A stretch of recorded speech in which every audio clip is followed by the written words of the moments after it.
Equipo número 6, conformados por Alison Medina, que hablará de los fluidos, Jacqueline Ortiz, ella se encargará del calor, Juan Mendoza con la electricidad y Daniel Muñoz acerca del movimiento ondulatorio.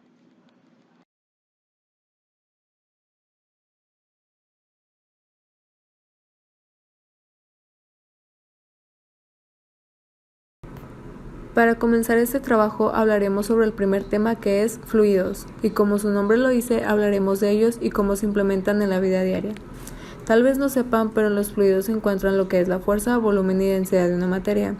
En este caso, el agua de las tuberías, que es nuestro primer tema de etapa 1. Personalmente he notado que depende mucho de las sustancias que estemos trabajando para saber la densidad que tiene y el volumen con el que cuenta, ya que no es la misma para cada una de ellas. También podemos observar cómo es que la presión de las tuberías es ejercida con base en un principio llamado principio de Pascal, donde nos dice que los cambios de presión de cualquier punto de un fluido encerrado y en reposo se transmite a todas las partes del fluido y actúa en todas direcciones. E incluso la física no solo es utilizada en las tuberías, sino también en algo tan simple como es el beber un vaso con agua y hielos. Por ejemplo, podemos observar que al poner un hielo en agua, este puede estar flotando en la superficie o en medio de la sustancia debido a su presión. Así que podemos ver cómo en casos tan simples podemos encontrar la física.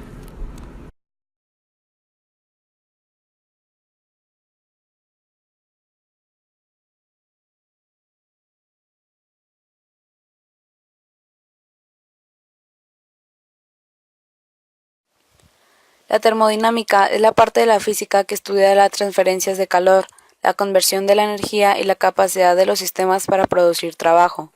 Tanto el calor como el trabajo son maneras en que los cuerpos y los sistemas transforman su energía. Utilizan los joules como unidad de medida en el sistema internacional y también es común utilizar la caloría para medir el calor.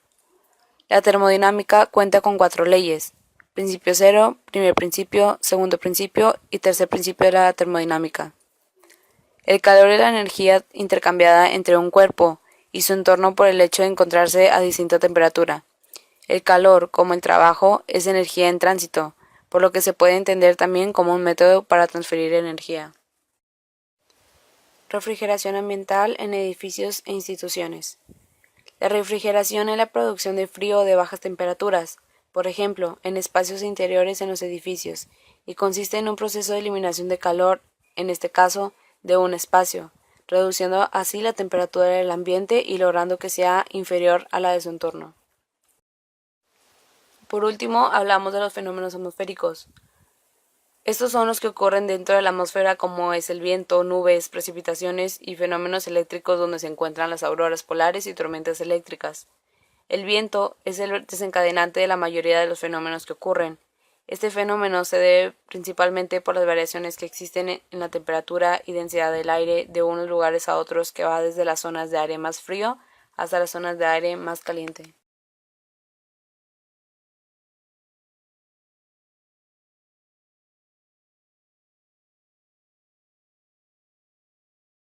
En un circuito eléctrico hay dos formas de conectar los elementos: la conexión en serie y la conexión en paralelo. La última, por los cuales todos los sistemas eléctricos de casas, comercios o fábricas están formados por uno o más circuitos de la misma. Un circuito eléctrico es en el cual un cable conecta una fuente de electricidad a un dispositivo eléctrico, el cual puede ser un foco, lavadora o televisor, por mencionar algunos. La disposición de los mismos es lo que define la tipología del circuito como serie o paralelo. Los circuitos en serie son los cuales todos sus elementos están en la misma línea.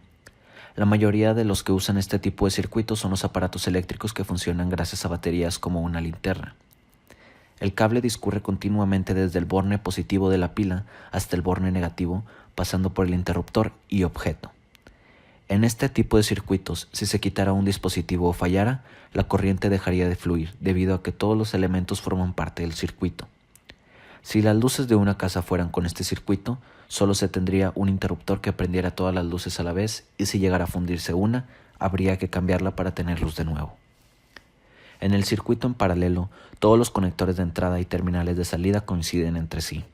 Esto nos beneficia, ya que en caso de uno fallar, la corriente no deja de fluir hacia el resto de los elementos. Gracias a este tipo de circuitos, En los hogares se puede tener varios enchufes y la posibilidad de que muchos elementos estén conectados a la red sin que sea necesario estar encendidos a la vez. También la tensión que alimenta cada elemento, que en nuestro caso es 220 voltios o 240 voltios, se mantiene constante, algo que no sería posible con el circuito en serie ya que su tensión cae cada que pasa por un elemento. Según la ley de Ohm, la cual es tensión es igual a la intensidad que recorre el circuito por la resistencia del mismo, al ser la tensión constante y la resistencia cada vez más pequeña, la intensidad aumenta proporcionalmente y con ella la temperatura, lo que, si aumenta por encima de un valor determinado, podría ocasionar un incendio. Para evitar estas situaciones existen mecanismos de seguridad como fusibles o interruptores automáticos que cortan la electricidad cuando la temperatura ya aumentó por sobre el umbral ajustado.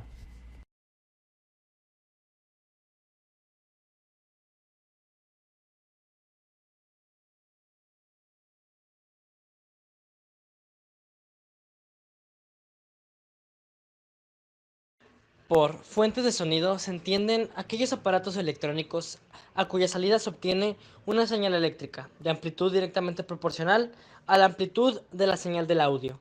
Esta señal eléctrica solo ha de ser amplificada convenientemente y conectada a unos altavoces para ser escuchada. El sonido se transmite en cualquier medio, ya sea sólido, líquido o gaseoso, pero no en el vacío. Cuando se produce una vibración sonora, el sonido no llega a nuestros oídos de inmediato, sino que tiene que encontrar un camino para poder llegar. Un ejemplo de la transmisión que del sonido en el agua son las ballenas, al mandar ondas para comunicarse. En los sólidos, cuando golpeamos una tabla de madera, las ondas pasan por la tabla. La rapidez de propagación del sonido está relacionada con las variables físicas propias del material, como la densidad, la temperatura, la presión, entre otros. En el caso de los medios gaseosos, como el aire, las vibraciones son transmitidas de un punto a otro mediante choque entre las partículas que constituyen el gas. De este modo, cuando mayor sea la densidad del gas, mayor será la rapidez de la onda. La rapidez del sonido varía muy poco con la temperatura en los sólidos y líquidos. Sin embargo, en los gases, aumenta con la temperatura porque se incrementa la probabilidad de los choques entre las moléculas. La intensidad del sonido se define como la potencia acústica por unidad de área. Se conocen como dispositivos ópticos aquellos dispositivos de almacenamiento masivo de datos en los que el sistema de lectura-grabación es por medio de dispositivos ópticos, normalmente láser, en vez de ser por un sistema electromagnético. Los dispositivos ópticos más usuales son los lectores y las grabadoras de CD y de DVD.